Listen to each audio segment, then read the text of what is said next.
Yeah, I mean, you should use, if you're going to a film festival, you should use it as an opportunity to help your career. You should not just the film that you're there with. You know, it's great to have a film at a film festival. It's great to have, you know, that screening, that audience, that reception. Hopefully people like it. Hopefully it's, you know, hopefully people show up. But it should really be about how you're leveraging that for the next thing. I mean, I always tell filmmakers, and it's true, it's like if you're going to a film festival with a film of yours, whether it's a short or a feature, you should always have, you know, the next film, the next project ready to talk about. Whether it's a script that you've written, not that you should just hand people your script, but whether it's a script you're working on, whether it's, you know, footage you've already shot for your next project, something. Because ultimately, for those of you who have been in that situation, ultimately when you're at a film festival, everyone wants to know, what are you doing next? What's next? And if that's a great golden opportunity for you to say, well, this is what I'm doing next, rather than say, oh, I don't know, just, I've got this film, going to some festivals. And you know, that happens more and more, and filmmakers, as a result, you know, their careers suffer for it. But yeah, it's all about networking, it's all about, you know, it's all about meeting other filmmakers, you know, finding people that you might have, you know, find a kindred spirit with, people that are gonna help you, people you can help. Because yeah, less and less, film festivals are less and less being used as a place for your film to find some form of distribution. Even if it's a feature. If it's a short, forget about it. But if it's a feature, you know, yeah, it's like even Sundance. You look at Sundance, you look at Toronto, you look at these major film festivals, and you know, very few films, even films with big stars that get good reviews, which used to be all you needed. Big stars and good reviews together, it's a perfect storm. Guess what? You know, even those films are still not finding distribution deals. Or if they get an offer, it's, you know, a really crappy deal for like, you know, zero money, we own all your rights for, you know, 20 years or more.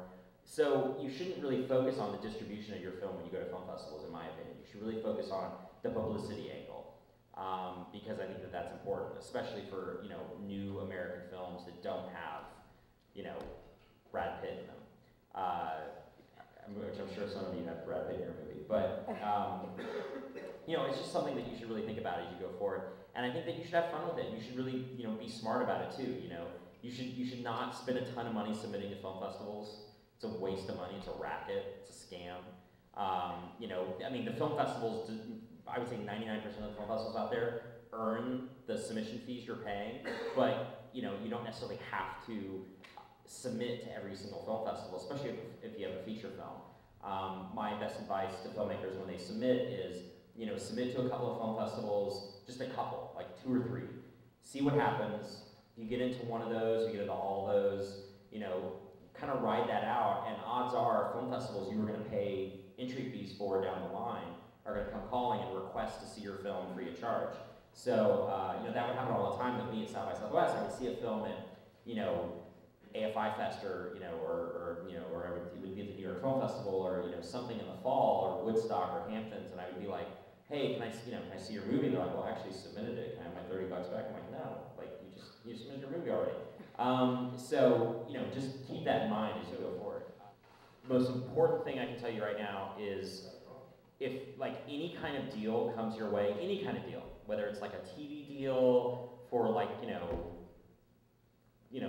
The local PBS, I mean, any kind of DVD deal, or TV deal, or DVD deal, any of that kind of stuff, you know, really, I know it goes without saying, oh, really read the contract, but really, don't just read the contract, read what kind of rights they're trying to take. Because we are in the middle of a land grab right now, where every company is going to try to take every single possible right they can get away with, for as little money as possible.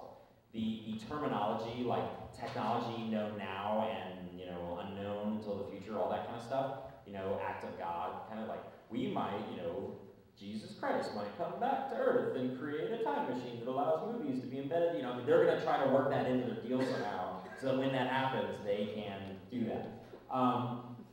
If either give them those rights, and make them pay for those rights, or you know, try to keep those rights, you know, try to hold on to those rights. So many filmmakers I deal with all the time, every day. I deal with filmmakers, I have the luxury of working with filmmakers who say, okay, you know, XYZ video company or TV company acquired my film for shitty money for 20 years, they own everything, but they're not doing anything with VOD. They're they're not putting it out on DVD. They're not doing it. They just wanted it because they wanted to show it on like cable for 6 months, and then that's it. They own it for the next 10 years, and they have no plan for it. Hold them accountable for that. Make them explain what they're going to do with that. In some cases, they may say, okay, well, we're going to give you $20,000 for this film, and that's a pretty average deal, by the way, and I'll get to the budget in a second.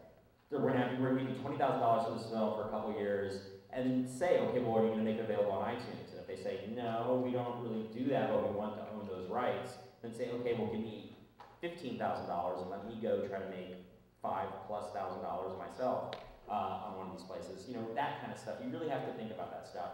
Because you know, we work with filmmakers every day who sign these deals thinking in good faith that, you know, their film is going to get the maximum amount of exposure, and it just doesn't happen. It's not there yet. As a result of that, going backward, I mean, really, I mean, I know I cannot tell you enough or stress it enough. Make the movie for as little amount of money as possible. I mean, really, just streamline it as much as humanly possible, especially right now. But, you know, basically, try to save every penny, because when you're trying to get the film out there, I mean, other investors, other people who are looking to give you money to make a film, they're going to look at your last film, your last 2 films. They're going to say, well, what happened? You know, why should we invest our money in your film? And if you say, well, I don't know, we made it, we played some festivals, nothing happened, you want a copy? I mean, they're going to say no. They're going to say, no, I don't, and thank you very much. I'm going to go talk to the guy whose movie broke even. And that's going to be the key to success if you're going to have any longevity in this business, is breaking even and trying to slowly up the ante with every film. You know, and saying, okay, I made this movie for $50,000 and we made $60,000. I'm going to make this next movie for $75,000. We're going to try to make $100,000, and just kind of working your way up that way. And who knows? Maybe maybe one of them will hit it out of the park. You'll make a movie for $100,000 and you'll sell it for $300,000. You know what I mean? You never know. But the point is that it's better to go in with like very low expectations and only be pleasantly surprised. You know, and in today's market, more and more with the consolidation of media, I mean, people are not paying high prices, even for theatrical deals. I mean, we see it all the time. I mean, we're talking like big movies with big stars that premiere at big festivals, that get good reviews, and, you know, they're getting like deals that are like, you know, really, really, really sad. And I don't mean sad and pathetic, I mean like really depressing. You know, I executive produced this film called Trinidad that's playing the festival circuit right now, and you know, one of the reasons I did the stupidest thing you could ever do, which is put my own money in, which is the stupidest thing you could ever do. Sorry for those of you who've just done that, but it's true.